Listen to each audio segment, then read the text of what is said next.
All righty, we're live here on the lunch break here at Fish, North Georgia. So glad you guys could join us today, Thursday, December 18th. It is almost time for the weekend. See a couple of you guys already on there. Tyler Shelnut. Someone say college football. Oh, yeah, we're going to talk a little bit college football today. And there's Coleman. Last day of work till January 5th. Hey, listen, I'm happy for you. I'm glad you're going to get to take you a well deserved. How do you want to say it? Well deserved honeymoon? Is that the way to go? And looking forward to the ceremony and seeing that. Trying to find my guys here on TikTok to pull it up. There we go. So now I can answer them. But I hope everybody's doing good.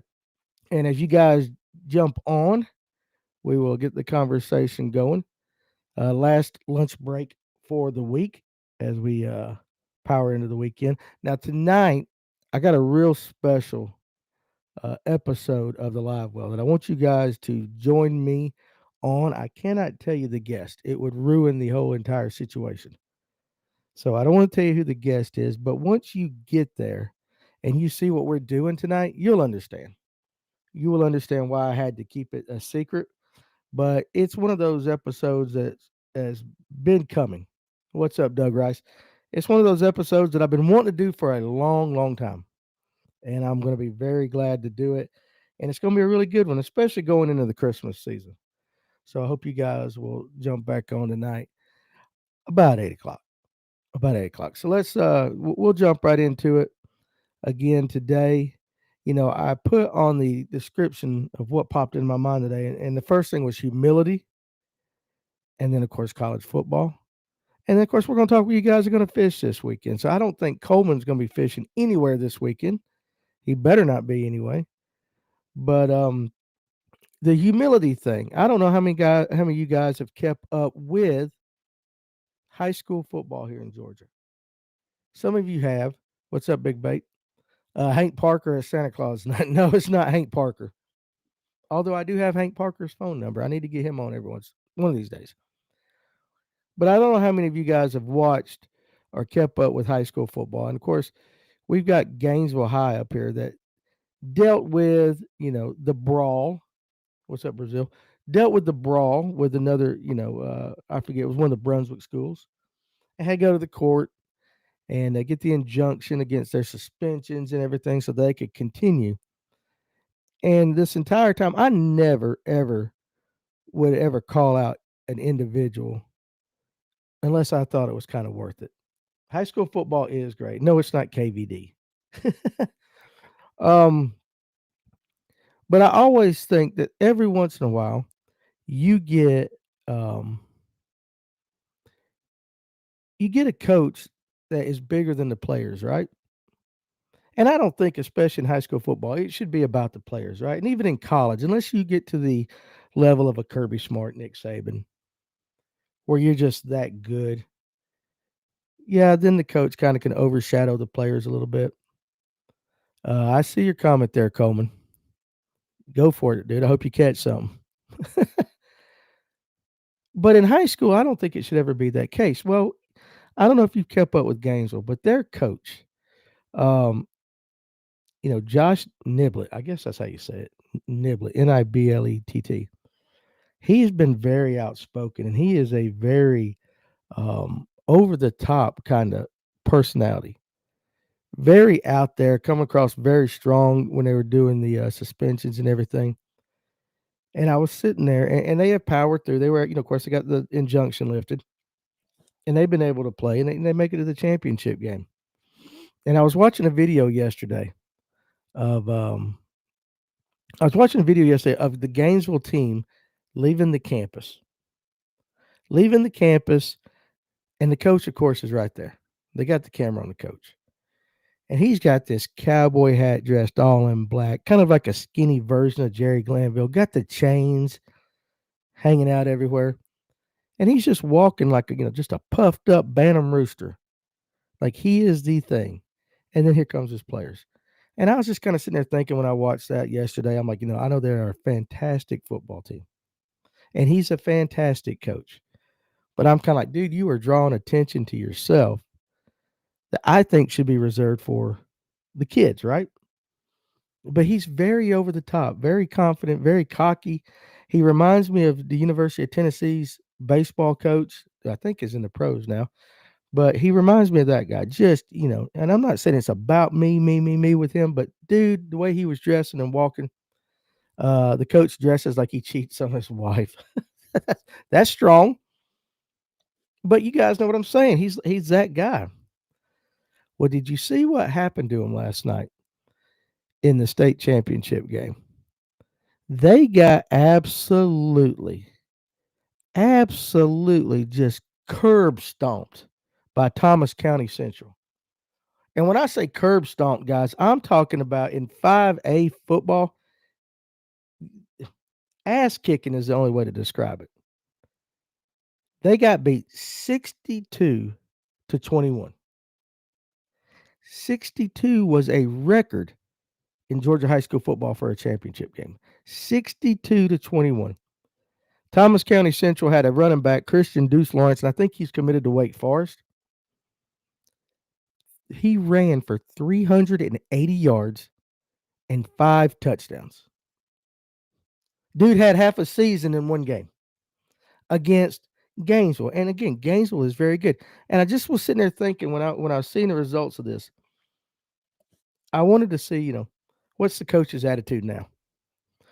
Because he put himself out there. I'll read you his statement here.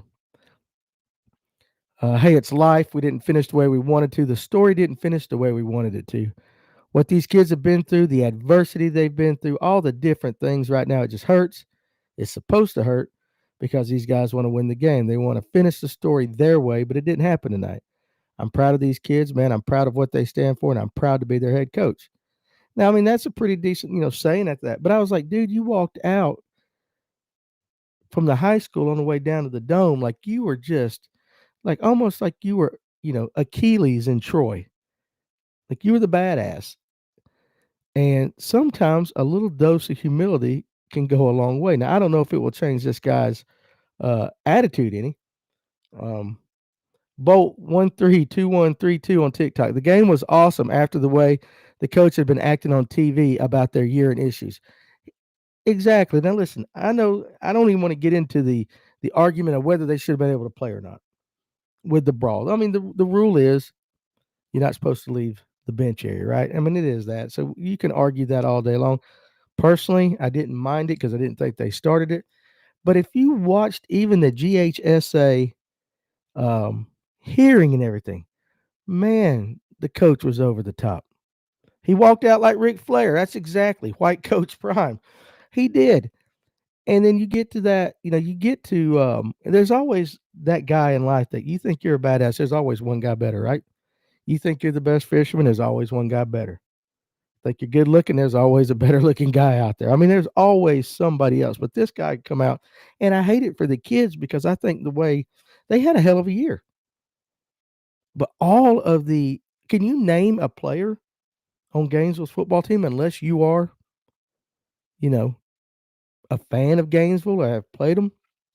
If you go to school in Hall County, I can't, but I know the coach because the coach is out there and he's just over the top. Well, you go into that game last night and you run into an absolute buzzsaw. I mean, and I think I read somewhere that the lowest that Thomas County Central had scored this year in the playoffs was, or maybe even for the entire year, was 49. 49. So I wonder if he knew what was coming. Because if he didn't after 4 quarters, he sure as hell knew what happened. And I feel bad for the kids from Gainesville because I just don't think it's about their coach. I've been on the end of ass whippings in high school.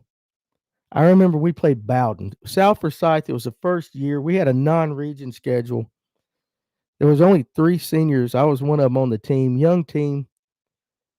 And I remember playing Bowden. And I forget the name of the dude who played. He ended up going to the University of Georgia. He played linebacker and running back for him. First of all, I can tell you at the end of the game when I shook his hand wrapped around mine like 4 times. Just a beast of an individual. But I remember he ran a touchdown for like 55 yards. Got called back on a hold. So they backed him up 10 yards. They ran the same damn play, and he hit it from 65. Got called back on a hold or a personal foul or something. They backed him up another, you know, 10 or 15 yards. And damn if they didn't run the same play 3 times in a row. And absolutely just, I mean, we knew, that was a butt whip. And I think it was 60 something to nothing. 62-21 in a high school championship game is probably the equivalent of that butt kicking. And I used to listen, I coached a little middle school football and definitely coached some park and rec and all that. There comes a point in the game where I ain't got a shot. We are outmanned, outgunned, whatever. I wonder at what point last night Coach Josh kind of figured out that Thomas County Central was way, way, way next level. But anyway, congratulations to Thomas County Central. Congratulations to Buford. Buford and Carrollton played the number 1 and number 2 teams in the nation played, and it was a hell of a football game. I watched some of that. Was it 27-28-21, something like that? Very close game. Buford scored right there towards the end. That was basically the de facto national championship game. Georgia high school football has got some studs. It has grown into something really, really, really good. You always talk about Texas, California. There's some other states, but Georgia high school football, I'm telling you what, it is a treasure trove of talent. And I think in the Buford Carrollton game, there were 4 University of Georgia signees playing on the field, 2 for each team or something like that. Still better than when the Falcons lost the Super Bowl to the Patriots. Yeah, we're never going to live that one down, are we? Ever. And when it comes to football, I've often wondered when we all fuss about it. I know this is a fishing podcast. We're going to talk some football today. I cannot stand it when a team gets up, especially in the pros, but in college too, and they're up 20 something and they go to prevent defenses. And then they start running the ball. They've been just throwing the ball all over the place, just whipping ass. And let's change what we're doing. Let's go to a prevent defense. Let's just run the ball, work the clock, and end up losing. Kind of like what the Falcons did. When you're up 28-3, man, you go for the jugular. But it's just the way a lot of coaches do it. They'll slow down and they'll be like, all right, we got it. Let's get the clock run down. And you just absolutely kill the momentum of your team. But that Buford Carrollton game the other day, I'm telling you what, listen, high school football now, them kids, it might as well have been a college game. Now, I'm not talking about, SEC college game, but I guarantee you they could play on some of the lower level college teams and could do quite well. Aside from fishing, college football is my favorite thing to keep up with. We are in the South. But anyway, old Coach Josh got humbled a little bit. And I just wonder what he's thinking. And listen to this. Thomas County. Listen to this playoff run. Guys, listen to this. They beat Woodstock 7. This is this year. This is an emphatic exclamation point on a dominant run. Beating Woodstock 73-14, Villa Rica 55-14, Woodward Academy 49-19, Roswell 49-28 before they beat the snot out of Gainesville 62-21. Guys, that's a team. People waste too much time and energy on a game they don't even play. That's time and money not spent on fishing. What a waste. Moist donut. Look, it's okay. I get that. Now, what I don't get is the people whose lives depend on whether a bunch of 18 to 22-year-olds win a game, and if they lose, like their day is ruined. Those are the kind of people, Moist Donut, that I'm like, okay, guys, look, it's fun to watch. You can have your favorite teams, but if they lose, man, at the end of the day, it's a game. What's up, Blake? You don't want to go crazy on that. So I get that. But listen, I do. Now, occasionally there'll be a Saturday where I start at 12 o'clock and I'll watch when it's a really good, there's some really good games at 12, 3:30, 7, and end up watching a late game on the West Coast at 10:30 that I've watched football for 12 straight hours. And I am like that. I'm like, I can't get that time back. Can't get that time back at all. But I get what you're saying. Them Buford and Carrollton kids that signed with Georgia will play in their first year, especially that running back from Buford and the edge rusher from Carrollton. I think that running back from Buford is going to be defense. I think he got signed as a defensive player. All right, let's real quick.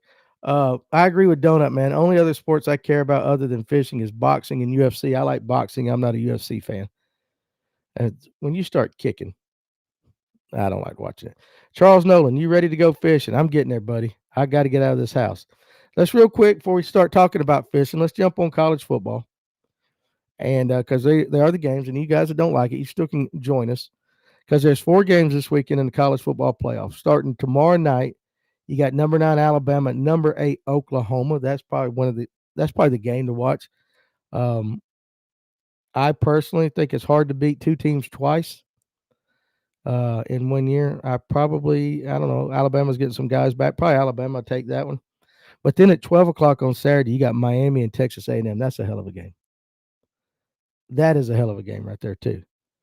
So I don't know who's going to win that. Probably Texas A&M. You never know. Both those teams are good. But what a disappointment at the 3:30 and 7:30 time slot. Number 20 Tulane plays Ole Miss. I think Ole Miss beat them by 30 something already once this year. And then you got James Madison at Oregon.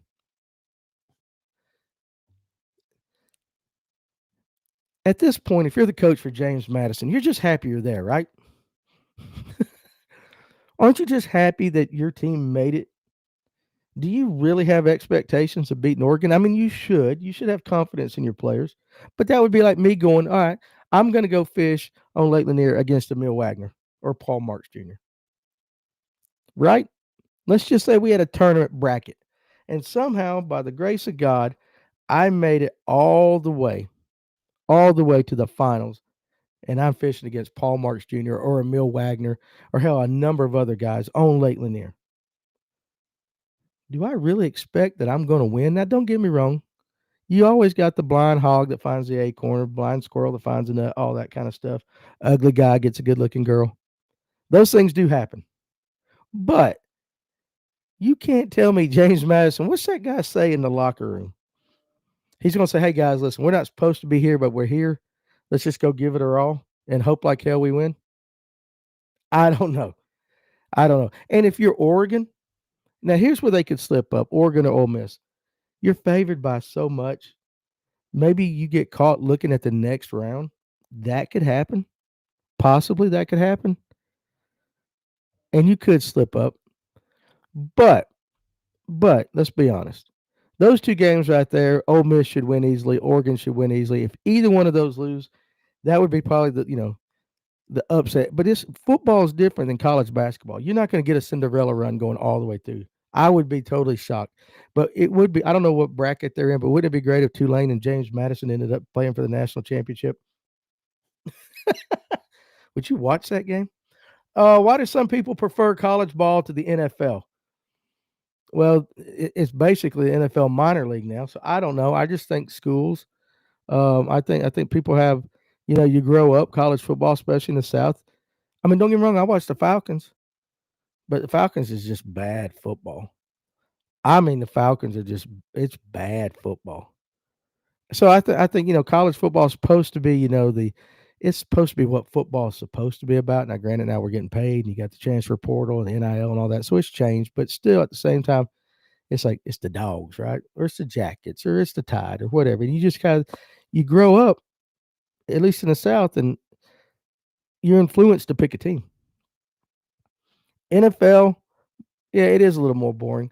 I get that. We need to keep the G5 teams out of the 12-team playoff. They need a G5 playoff for those teams. They will never win a championship against Ohio State or Georgia. Probably not. South Carolina should be there.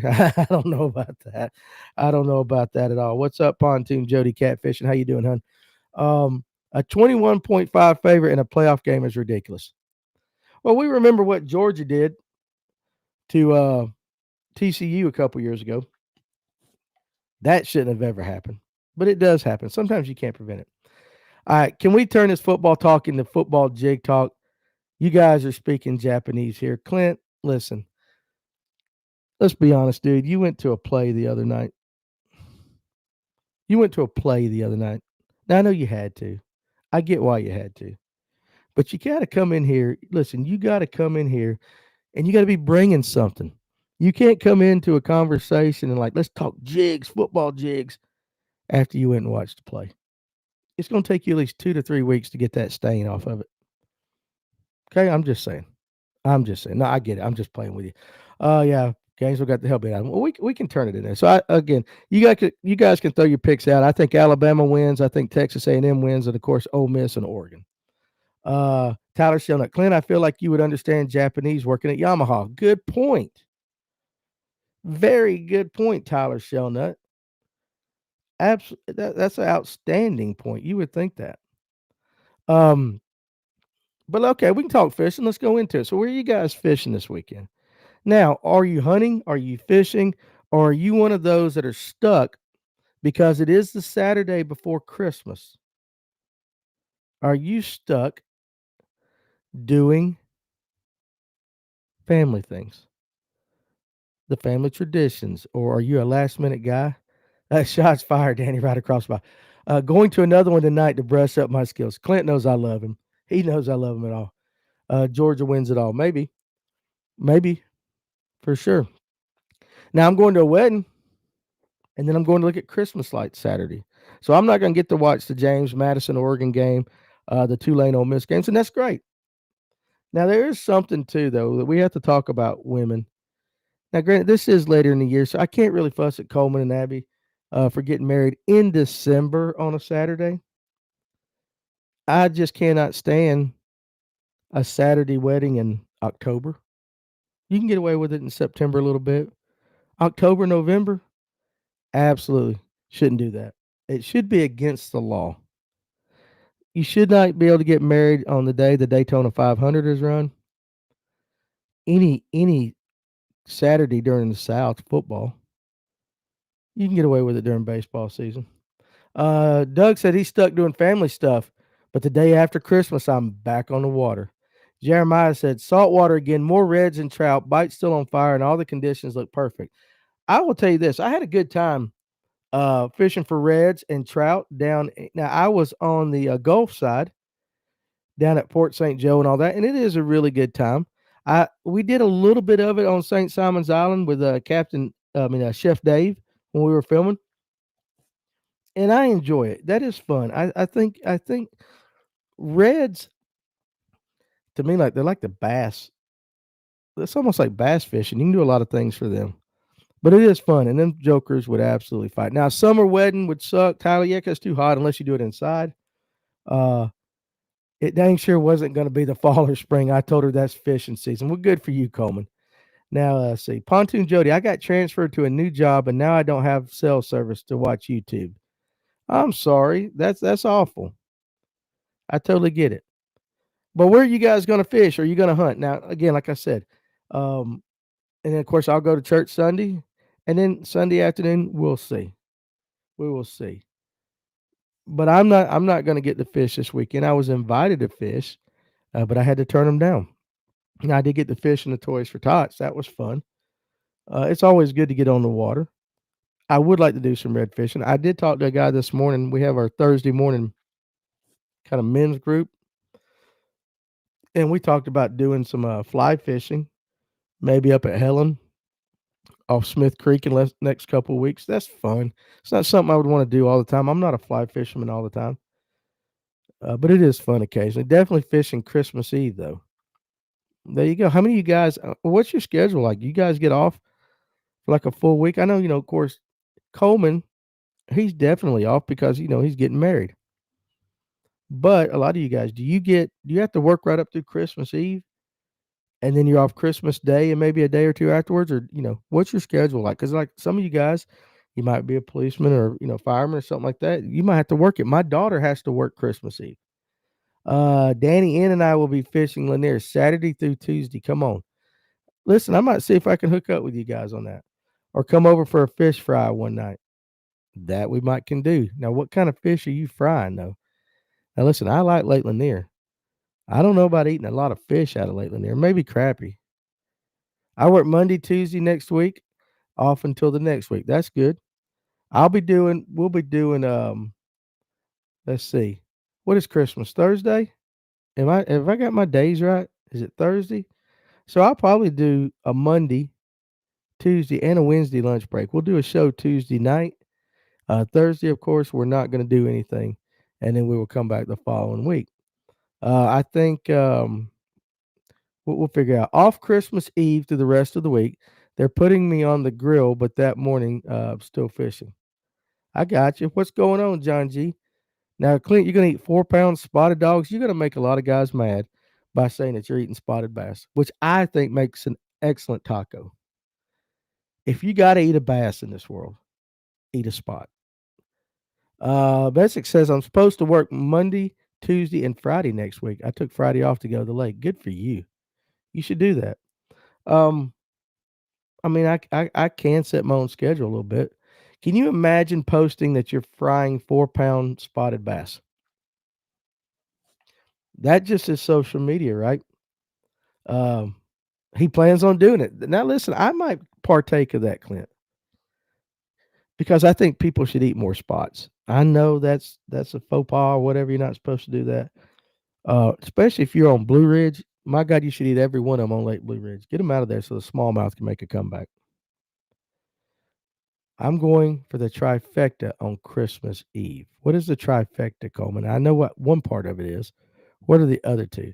Wait till you try my spotted bass po' boys. I would love that. Clint's going to be crucified at Charleston Park the following day. That's right. After today, I'm off to the 5th with pay. Pontoon Jody catfishing. There you go. There you go. Okay, the wife has already agreed she wants to go. There you go. Go get them all. So you're going to try to go for a largemouth, a spot, and a smallmouth. So if you're up there on Chick, up around that, you could do that. You could pull that off on Chick pretty easily. I say pretty easily. You can pull that off. I'll eat a small largemouth if I have to. Spots taste too fishy, Jeremiah. No, no, no, no, no, no, no, no, no, no. You got it backwards. Spot lip and brownie, yeah. So Jeremiah, now listen, my father-in-law used to eat a lot of largemouth. My family, of course, back in the day, they ate largemouth too. It's all right. Spotted bass is just a much firmer meat. And again, everybody fries fish. I think you can take a spotted bass and you can blacken it. You can do things like that. It doesn't have to be fried. To me, a largemouth, you try to do that, and it'll fall apart. Spots are ruining our rivers too. They're getting all the food a shoal bass and largemouth could have. And that's the thing. That's a good point, John. Is like, listen, look, on certain lakes like Lanier, spotted bass are king, right? And it brings in anglers. It is one of those fisheries where, it's the perfect conditions. So the spots are big, healthy, huge. Everybody wants to catch them. But you get into smaller lakes and in certain rivers, I get it. It's not, they're there. The way they got into Latham over here, they were not stocked. Latham, when they stocked Latham Reservoir, they put in largemouth, several different species of brim, panfish, and catfish. But it has crappie and it has spotted bass. Now, Yellow Creek, which feeds into Latham, also runs into the Etowah River. And you get them little tiny spots that make their way up a creek no matter what. They make their way up in there. They flood Latham. I can remember I was able to fish Latham before they actually opened it. And I would go out there with a Zara spook. I'd chunk a Zara spook. And I don't know how many times I doubled up on little 12-inch spotted bass that weighed probably 3 ounces. They were so skinny. But you had to go through 100 of them just to get to a largemouth. Now, once somebody got the bright idea of dumping blueback herring, and you know who you are, into Latham, then it became like a mini Lake Lanier. And you can go over there and catch some healthy, just chunk spots. And you also have some good largemouth over there. I'm waiting to see how it still transitions over the next few years to see if the blueback stick, if it becomes much more of to me, I think it's already, yeah, well, I say it's kind of 50-50 spot the largemouth, depending on where you fish. But we'll see what happens in the long term. Lake Lanier is just a different beast. In the rivers, man, they will. The spot is just a pissed off bass that will outcompete anything. That's why when we talk about bed season with spots versus a largemouth, if you want, and if you're a bed fisherman, so be it. If you're not, I get it. But if you want to catch a largemouth on bed, you got to put that joker right there, and then you got to kind of coax that largemouth into hitting it. Right? You just got to noodle with it. A spotted bass, you can throw it within 1 acre, and if it sees it, the hell with the bed, I'm gonna go hit it. They're super aggressive, and I don't know why my live just ended on TikTok. Maybe I made somebody mad. I don't know. Let's see. Let's get back and catch up on you guys now and concentrate on you YouTube guys. Best bass to eat is striper, hands down. Disagree with you. Not saying it's bad. Not saying it's bad.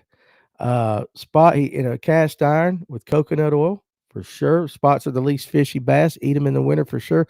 Helps though with any freshwater fish. I remember when we had Fluke Master on the very first podcast we did with him, and he was talking about crappie. A lot of people catch a bunch of crappie, fill up their freezers, right?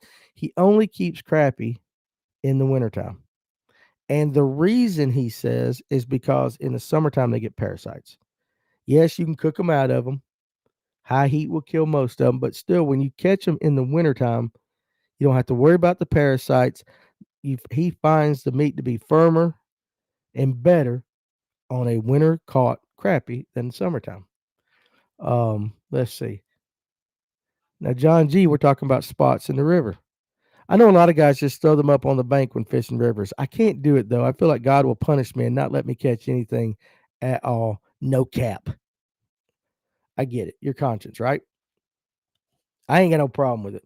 When I was growing up, Daddy had that pond in the backyard, acre and a half, 2 acres, had some big bass in it because it was just old crap pond that basically was built to catch all the mud and sediment before it went into this nicer lake.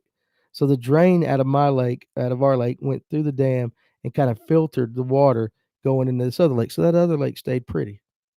But my lake had it was just a perfect setup.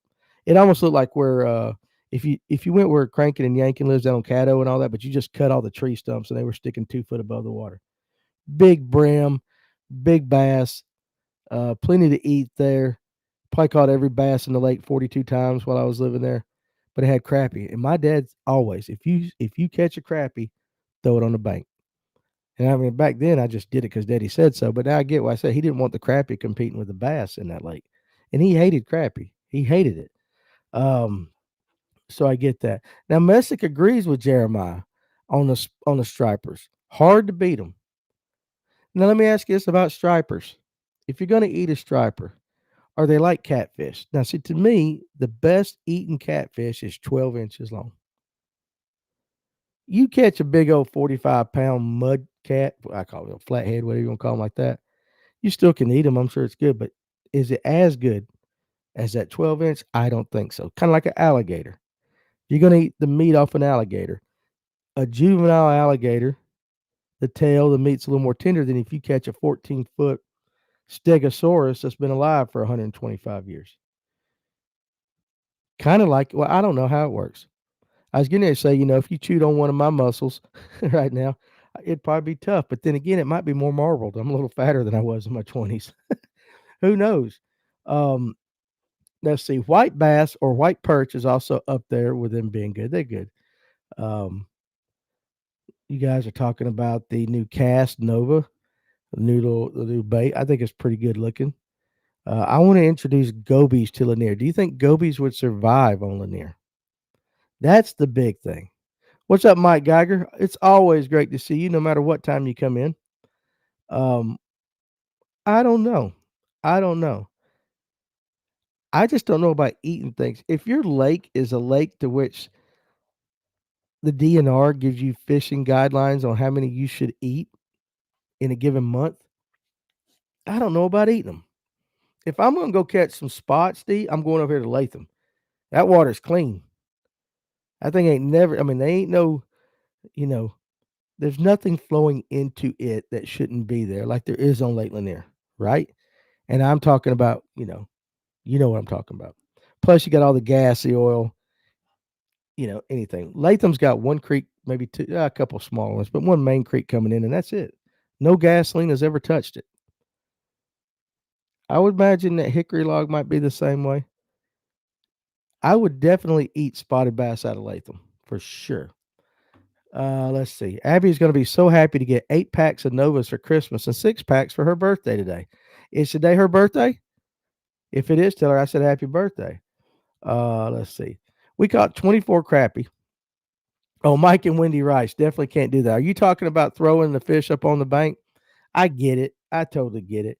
Now you got to remember when Daddy was telling me to do that, it was a different world. We're talking back in the 80s, right? People I don't think cared. Now Daddy would let guys come over and they would noodle, and ain't no way in hell. The only person knows about that lake's my cousin Jason Glaze. If he was on here, he could tell you there is no way in the world I would walk in that lake. If my life depended on it, I would have to think twice because it was just nasty, down logs, trees, no telling, and there's no telling how far you would sink in the muck on the bottom of that lake. But he made me get rid of the crappie for some reason. People really didn't care back then near as much as they do now. And of course, there was definitely no social media to absolutely blast you if you did such, right? Um, but I get it. So he said, we caught 24 crappie in the spring and fried them. It took me 2.5 hours to fillet all of them and skin the fillets. That's why people don't do it near as much anymore. Because let's be honest, it is more convenient to go to the Kroger, right? It's more convenient. That's why a lot of guys don't hunt anymore.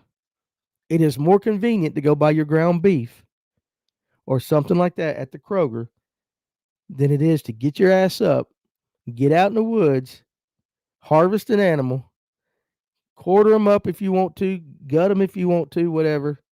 Take it to a processor, pay for it, get it back, or you can process it yourself. It's work. And man, guys are not about that work anymore. And the same thing is with fish. Now, I tell you what I always hated doing growing up. I was never really fond of skinning catfish because we did it the old fashioned way. And I don't know if you young guys know about this. Maybe you do. But back in the day, the way we skinned up a catfish was we found an old pine tree. We had plenty of them. And we took a 16 penny nail and you held that catfish up and you drove a 16 penny nail right through its head and you pinned that joker to the tree. And then you made a cut along right there the neck and you grabbed a pair of pliers and you basically just pulled that skin off. Now, nowadays, people fillet them out and all that, but that's how we did it back in the day because they especially if it was a 12-inch catfish, because they would just, I don't know why we did it that way. That was just the way I was taught to do it, and that's the way my grandfather made us do it. And we definitely had to nail the fish to the tree, and I am way behind on the things. Yeah, nail it up. Yeah, see, Mike and Wendy, did y'all nail them to a tree? All you guys. Uh, Tastes a lot better fresh, caught, canned, 100%. Now, making deer sausage is tedious. I took that last buck that we got. Again, I talked about North Georgia deer processing. And I said, I want the back straps butterflied, and I want you to take the rest of the deer and I want you to make it into hot ground sausage. Now, I picked up those deer. The first buck we did, my wife likes ground. So I did the same thing, except it was ground. You open up our freezer. We got a big stand up freezer on our back porch under the cover, and half of it's deer meat. That's how my granddad skinned cats. Now, that's how we skin rabbits and squirrels. Now, listen, that's another thing. Now, I didn't do squirrels a lot, but my grandfather raised rabbits, and he raised rabbits for the sole purpose of eating. And he would get about, he'd wait till them, you know how rabbits procreate. I mean, they got it going on. And we'd get so many of them, and then we would have to skin them. And I know a lot of guys are like that. They're like, wow, you had to, yeah, we did that kind of stuff back in the day. Do y'all have places with mercury in the fish? Clarks Hill has a sign on it warning people about it. Yeah, that's what I'm saying. Lanier has that problem. And it is higher in the food chain, right? The higher you go up in the food chain, the more, um, I guess you could say the less you're supposed to eat it, right? But I don't know what guys would do now. My son has never skinned a catfish. He's never seen me nail it to a tree. I haven't done it in forever. Because to be honest with you, you can go get them farm raised catfish. Y'all actually ate squirrel? Squirrel's good. Jeremiah, you ain't never had squirrel dumplings? You gonna tell me striper's the best tasting fish out there, but you ain't never tried squirrel or anything like that? Now Blake, he cooked up some squirrel eggs. They're like chicken wings. Now rabbit's really good. And I know you're gonna get the guy out there that says tastes like chicken. Not really, but kinda. Mike and Wendy Rice ran trot lines every spring as a kid up the Chestatee with Grandpa. Had a 12-foot John boat full and had to clean every one of them. But you know what? It sounds like a lot of work, right? But man, what memories you got. Now, here's my first trot line memory. Now, that lake my dad had some big, and we called them loggerheads. I don't think they're technically loggerheads, but them big ass snapping turtles, the mean ones. You know what I'm talking about. The first trot line that I ran with my grandfather, we're pulling it up. We caught a cat here, cat there. It had a big old turtle on it. I'm not going to say it was the size of a car tire because it wasn't, but let's just say if you held your hands out, kind of, it was about like that. If you just put your hands together out in front of it, it was a big ass turtle, and it was sitting there, hooking its mouth, and it's just laying there, not moving. And I've told this story before. Papa told me grab it by the head and pull it up. Not knowing what was going to go happen, I reached down there to grab that turtle, and it come alive really quick, scared the ever loving daylights out of me. Papa's laughing like hell, and he's like, "Get that turtle in the boat." I'm like, "Hell no, I'm not touching it." And he wore these kind of like the old foam Bass Pro Shop hats, trucker style, but it had that just like this, and it had that big old knot, that big old thing on top. And he's sitting there, and he wasn't doing it mean. He wasn't mad or nothing, but he took that hat off and he was slapping me across the legs and across the arm, like, "Get that turtle." And I'm like, "No way, I'm not grabbing it." Finally, I grabbed it by the tail. He thought it was funny. He thought it was funny. Um, Surprisingly, I know this older black gentleman that makes the best barbecue raccoon. You wouldn't know it's a raccoon if he didn't tell you. Hubcap size. That's about right too, Mike and Wendy. I love tree rats. No squirrel, possum, frog, rabbit, raccoon, none of that weird stuff. I tried the deer or the rabbit though. All that stuff. I haven't eaten possum, but I haven't eaten raccoon, but I have eaten other stuff. Now, I will tell you this, Jeremiah, maybe you don't know this, especially in Alabama. Go read the story about Bo Jackson. In the African American community in Alabama, for Thanksgiving, one of the traditions, other than the turkey and the ham and all that stuff, is to go catch a raccoon, fatten it up on corn and all that, and they have raccoon. Bo Jackson talks about it. Now, I've never done that. Eel is pretty good, no joke. Yeah, I don't know about that. Frog legs, I like. Frog legs is just like, frog legs really do taste just like chicken. Now, the cleaning them sucks. So if you want to go to some of these stores, you can get them Chinese farm raised frog legs. You can't tell. Probably worse for you than anything you get out of Lake Lanier, but you don't worry about that. Let's see. I grew up hunting and fishing in Washington County at my grandparents' farm. Had 2 ponds, and rabbit stew is the bomb. And what's up, Tracy Coker? And frog is good. Squirrel, you basically can do just like chicken wings, basically with the legs. But if you get an older squirrel and you want to do like Mike and Wendy said, squirrel gravy and biscuits is still the bomb. You got to parboil that old squirrel, right? You got to parboil that thing so you can get that meat tender so you can pull it off. And yes, I eat every kind of sushi messick out there except for I went to a Chinese restaurant that had a big buffet and they had them little bitty octopus. Now I eat the octopus's the tentacle, but they had these little bitty mini whole octopuses. I couldn't stomach the whole one. Some of y'all have eaten much worse than what's listed in the comments. Yes, we have. I mean, again, cow brains, pig brains, cow brains, pressure cooker. Yeah, that's what you got to do. But you got to parboil that thing or put it in the pressure cooker to get it tender. And then you put it in that gravy. Now again, I tell everybody if you took my blood right now, if you drew my blood and you gave it to some mad scientist or doctor, and they do that little thing where they put it in that spinny ass thing and it separates your blood, the top 3 things you're going to find in my blood are caffeine, nicotine, and gravy. I know it's not on my diet, but I had some of the best daggum gravy biscuits you'll ever have out there in Utah last week. I had it like all 3 mornings. It was that good. I was surprised they knew how to make a biscuit in Utah, but whoever cooked them, they daggum sure knew how to do it.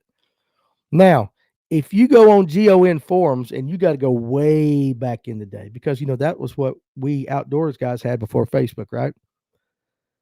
Now, there is a thread on there, and I probably could still go find it. Jeremiah, I know you're still on that a little bit, where it shows somebody takes a possum, they catch it, they put it in a pen, They kind of put corn and stuff in there like you would a cow to fatten it up, to kind of get, kind of clean the meat up.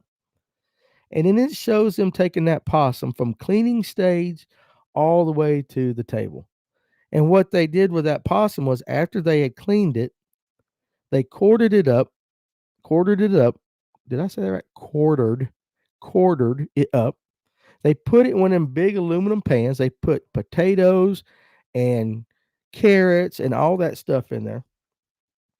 And then they basically just they cooked it in that in the juice. And it's kind of like it just shredded apart. Now, the end result looked really, really good. The problem is knowing what the hell it started off as, right? Fried squirrel grits and gravy for breakfast many mornings before school, Doc Holiday. Absolutely. Brian Justice, my papa had a rule. If it would run from him, he'd eat it. I like that rule. Let's see what old War Eagle the Best has to say right now. Danny, did you see hogs in North Georgia, Chattahoochee National Forest? How to find hogs where we live? I never saw them on the Chattahoochee National Forest. I can tell you right now, Carter's Lake is loaded with them. Dawson Forest is loaded with them. Seen them there. Seen them running out in the fields. There are hogs in North Georgia up on the Chattahoochee National Forest. I don't know where to tell you to go find them, but I know you can go to Dawson Forest, especially the Wildcat track up here, the more mountainous ones, and you can find hogs. Now, a lot of guys, though, same thing with hogs. If they could catch them alive in them traps, they take them home and it becomes like a regular pig. You feed it stuff, you get it cleaned out, corn feed it, tastes just like a regular pig. War Eagle, there's hogs on Allatoona WMA. I found the wallows while scouting for deer. About waist high on the trees, the mud from them rubbing on after rolling in the mud for sure. I mean, they're there, they're here. And I mean, that Wildcat track from my house is 15 minutes up the road. They're there. The problem is, if you're going to go hunt a wild hog, you want to shoot a small one or you want to shoot a female. You want to shoot a sow. You don't want to. You don't want to. You don't want to shoot a big old boar with a set of balls on it. Like I don't know, guys. Have you ever seen a pig on a farm? Yeah, like the main boar on a farm. I don't know how they walk. I don't know how they walk. They got two softballs behind them, just beating off the back of their legs, and you're like, oh my god. Um, is it wrong, Ken? I'm gonna skip a couple comments. Pull this one out. Is it wrong to date a good looking girl that likes to fish but has a possum for a pet? Ken, I'm gonna give you some advice on that. I'm gonna go no. I don't think it's wrong at all. Now, if she's raising it to eat, maybe so. Plus, a possum, y'all guys know that a possum really is related to a kangaroo, right? Because one of the worst things in the world, and I've done it, and I feel bad for it. God forgive me. Is we have, let's say we've trapped a possum or killed a possum or two in our time, and if you roll it over, it's got that little sac in its stomach, just like a kangaroo, and there's little bit baby possums in it. And then you really feel like crap, but only for a second because it's a possum. Um, I ain't eat no possum that's rancid. Uh, let's see what old Messick has to say here. I know I ain't the only one who watches flare videos where on here. He looks kind of like wild animal, or he hooks all kind of wild animals. I, you know, there's not too much in this world I won't eat. And if I was hungry enough, I'd eat a possum. My grandfather had them like that. Just saying, John G. Good Lord. No, but tread lightly. She may have you playing dead before long. Now, that's the one thing. Now, listen, a possum, I call them Smiley. But the thing about around here is the possums are kind of, you don't see the possums near as much anymore because we got the armadillos that have moved in. As the global warming people say, it's gotten warmer up here. So now the armadillos are coming up from Florida and down in, Mississippi and all that, Alabama. Now they're moving north. And if you go check out the roadkill, if you had roadkill bingo card, we need to make that game, roadkill bingo or tic tac toe, whatever. I just come up with a hell of an idea. Roadkill bingo. You're going to see more dead possums dead armadillos on the road right now than you are possums. Deer right now, though, because the rut, you might be heavy on the deer. But once we get through that, those armadillos are everywhere. I don't know that I'd eat an armadillo. There's not too many things I wouldn't eat. I wouldn't want to eat a possum, but I would if I was hungry enough. Raccoon, I don't know. I mean, A lot of guys eat goat. Let's see. I didn't miss this. Did you witness any soaking in Utah? I don't know what you talking about, baptizing or throwing in the water. If that's what you're talking about, no, I didn't. Remember Faces of Death when them dudes were sitting around the table eating monkey brains out of their skulls, kind of like on Indiana Jones and the Temple of Doom. But let me tell you something, brains, guys. Like seriously, that cow brain I ate, it didn't taste. It was like paste, and it had been pressure cooked. The whole skull was stuck in it. And it was pressure cooked. All right, and so it just tasted like paste. Now, the pig brains that we ate on the show that one night, it tastes like potted meat. So I think they had already ground that thing up, maybe put some spices in it, kind of like that old deviled ham. That's kind of what what I thought. But still, oh Lord, we got somebody here coming. Here, let's pull this up. Flim Dog Fishing. I like that name. Coming to Lanier from Virginia this weekend. How's the fishing? Throw a shaky head. You got to be able to catch fish. If you got forward face and you can mentor it, really you can do whatever you want. Uh, but throwing a Nico or a shaky head will put fish in the boat. Uh, Danny doesn't know what soaking is. Not listen, guys. We baptize in the river. Baptizing, no, it's not that, Coleman. Okay, so I don't know what you guys are talking about. No, I didn't. I didn't see no soaking out there. So you guys will have to fill me in if it's something we can't put in the comment section. Don't you guys can fill me in already after this show. If Clint didn't partake of it, then I know it's probably something I don't want to mess with at all. Deviled ham on white bread with mayo. Can't beat deviled ham. I'm all into meat in a can. My wife's not, she don't like it. I'll eat spam, potted meat, oysters, you name it. I like it all. I've been down a couple times a year the past few years. Really enjoy the wintertime down there. Thank you. Hey, listen, we fished it. Ken says not close to baptizing. Ken, text me right now and tell me what it is.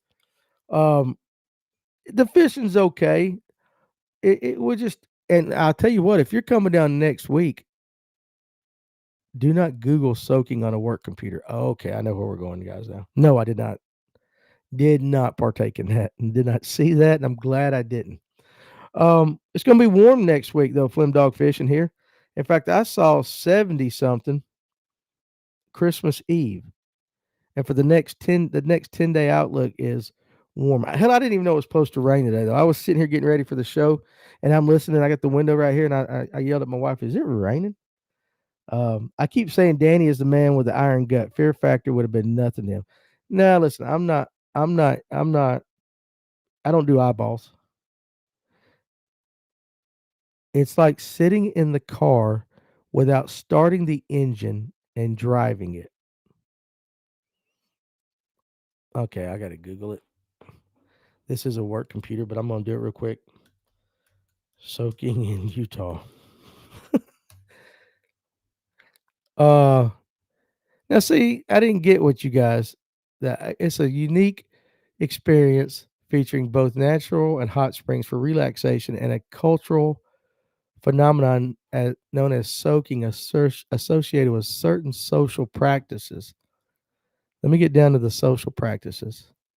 Oh, oh, okay. I got you. Yeah, I've seen worse. I've seen worse. Um, Jebediah, yeah,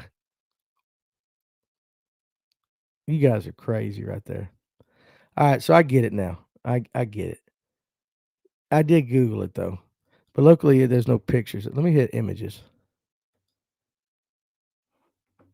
I don't get the images of that. I'm just getting images of hot springs and people with feet in their things. So good. It ain't got, no, there's no paper trail on that one. All right, guys. So listen, going about an hour.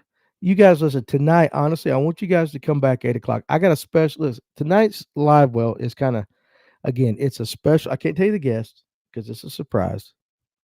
Once you watch it, you'll understand what's going on. But it really is kind of important to me for reasons that I don't want to explain right now to do tonight's show.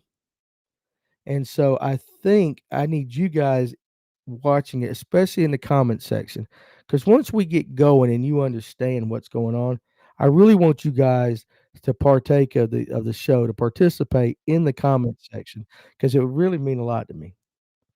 Um, Clint Bartlett. Luckily, there's no pictures. Let me hit images. Yeah. Listen, just wanted to see what was going on. But it's a really important show for me because it's something that needs to be done, and I'm doing it for a special reason. So if you guys could join us tonight, we're gonna talk fishing. We'll talk about what the bite is and all that stuff. Yeah, I mean, we don't do any show where we don't talk fishing, but it's just something that I want to do. And the only person that knows about it is a few of the guys that know about it. I just can't tell you who the guest is, but it is not Kevin Van Dam. It's not Hank Parker. It's none of those guys. But you guys come and join me tonight and do that. And that will be the last show for the week. And then, like I said, we'll do a few going into Christmas before that, and we'll just see what's going on this weekend. Ken did just text me. Uh, Hold on a second, real quick. Let's see this. I got to read this. Oh, it's a loophole. It is a loophole against the Mormons' extreme rules against extramarital. You know what? And though the church does not support this view, instead teaching it is wrong to. You guys ought to read that. Google is your gem. When's the giveaway this month? It will be the week after. It's always the last. It's always like right around the first, John.